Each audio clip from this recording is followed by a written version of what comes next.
प्रकृति पनि अनौठो छ। यो रुख चाहिँ हाम्रो विशेष गरी यो मण्डन देउपुर त्यसो पनि मण्डन क्षेत्रको चाहिँ चिनारीको रूपमा रहेको कटरको रुखहरू थियो। विगत 3 वर्षदेखि यो रुखहरू सुक्ने क्रम भएर लगभग अब 2-5% भन्दा बाँकी छैन। हिजो आज बिहान उठ्दै गर्दाखेरि बेलुका परेको चट्याङले यो रुख क्षति भयो।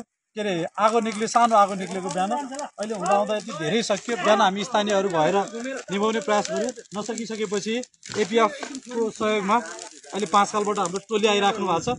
यहाँ वरिपरि घर छ, यही नजिकै जङ्गल छ। यो बतास अघि आएको कारणले गर्दा एकदमै धेरै ठुलो रिस्क भएको हुनाले अहिले चाहिँ हामी यसलाई निभाउने क्रममा छौँ।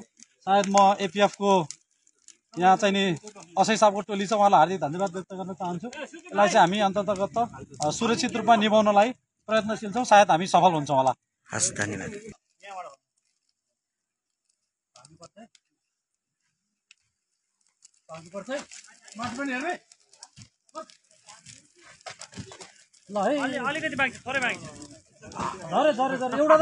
एउटा झर्यो, अब त्यो ठुलो झर्यो भने चाहिँ अलिकति जोखिम कम हुन्छ। ठुलो झर्दा चाहिँ त्यो झरेपछि त यता धेरै आउँदैन नि त।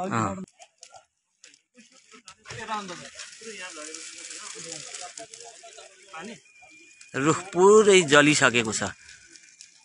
पुरै यो वरिपरि थियो नि त, यो रुख त एकदम पुरै धप्प थियो नि। हो, बिहान त एकदमै धेरै रिस्क थियो। अब अहिले चाहिँ बिस्तार बिस्तार क्रमशः कम भयो। न त यहीँ जङ्गल छ, यहीँ मुनितिर घर छ, यहाँ छ, वरिपरि सबै बस्ती छ।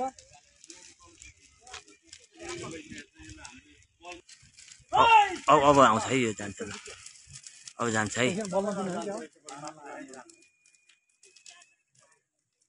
त्यो दुईजनाको सम्बन्ध थियो जस्तो छ। राम्रै सँगै निस्किनु खोजेको छन् है। ल हेर्नु त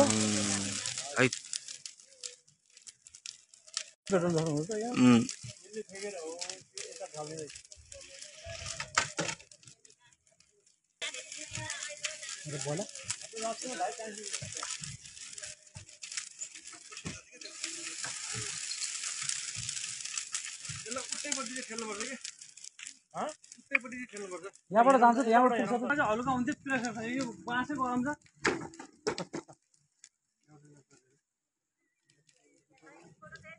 जसमा हिमालको बल निकाल्नु बाबु एकचोटि। हिमालको बल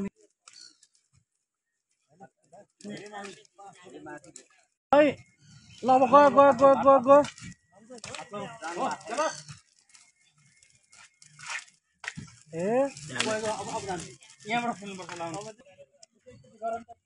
यो कतिखेरको घटना हो, तपाईँहरूले कसरी थाहा पाउनुभयो?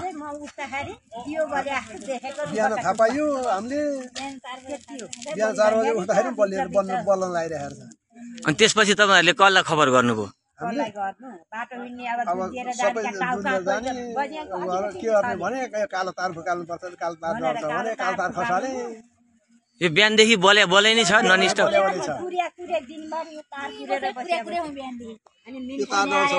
हाम्रा अब घर यो तारमा ढोका पर्छ भनेर 5 बजे त्यस्तोदेखि मैले है। अनि मारे अब आफू मार्न पनि जान्दिनँ, त्यो नमेला मार्न लाएर। अनि यस्तो घटना तपाईँहरूले कहिले देख्नु भएको थियो? अब यो वर्ष माझी गाउँमा परेर मान्छे मर्या भने चाहिँ थाहा थियो, थाहा थिएन नि। थाहा थिएन है। 4 बजे गएर त चन्दन बोलिरहेको छ है। अनि यता लौ न गुफाबाट घरै जाने आँटो भनेर दुर्गा बोलाउन गयौँ। सुरु पनि कता हो कता, अनि बल्ल बल्ल अनि त्यहाँ के भन्थ्यो हेरे हेरे के भन्थ्यो